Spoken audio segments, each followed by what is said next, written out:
Значит, как я выписываю чеки? Имя и фамилию клиента я сохраняю в переписке в WhatsApp. И все кабалы отправляю ему в WhatsApp. Таким образом, я считаю, сколько раз у нас была оказана услуга. Так удобно. Смешно. Беру, копирую имя клиента. Открываю приложение. Дальше, чтобы выписать чек, нужно нажать на эту зеленую кнопочку по центру с плюсиком. Нажимаем зеленую кнопочку по центру с плюсиком. И у нас открывается вот эта вторая строчка сверху. Кабала. Нажимаем кнопку Кабала. И получается возможность выписать чек. Марина у меня уже есть в данных. Значит, вставляем эту клиентку сюда в зеленую строку поиска. Вот она у меня появляется, я ее выбираю. Вот дата. Дату можно выбрать. Можно, например, на второе или на первое передвинуть. Вот, допустим, на первое мы передвинули, да? Так, и сейчас важный момент. Допустим, если бы Марины у нас не было здесь, если бы Марины не было в системе, Вот это прикол.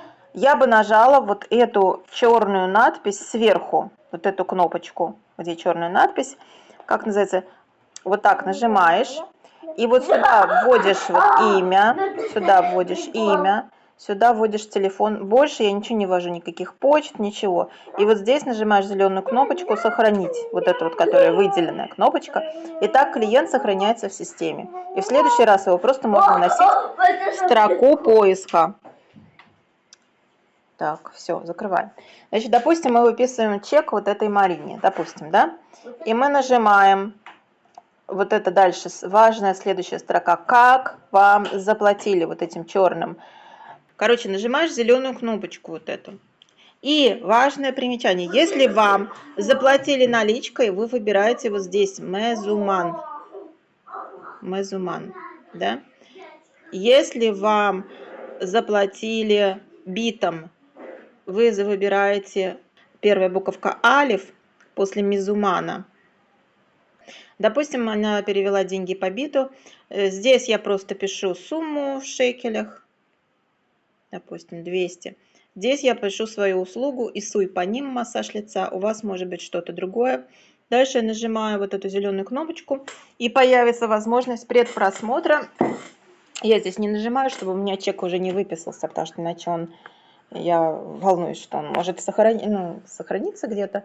Вот, и, в общем, возможность предпросмотра появится. Нажимаете на зеленую кнопку при публикации, если все устраивает. И дальше появляется возможность отправить по WhatsApp. И там надо будет выбрать бизнес WhatsApp или обычный WhatsApp. Тоже там с помощью переводчика можете взять, например, второй телефон, включить какой-нибудь переводчик, который у вас там через камеру. И вы увидите, какой WhatsApp бизнес, а какой обычный. Выбираете его, и я вот, например, у меня бизнес WhatsApp, через бизнес WhatsApp сразу у меня появляется возможность отправить чек своему клиенту. Вот, все. На этом все. Так, отмена. Ок, я все отменяю.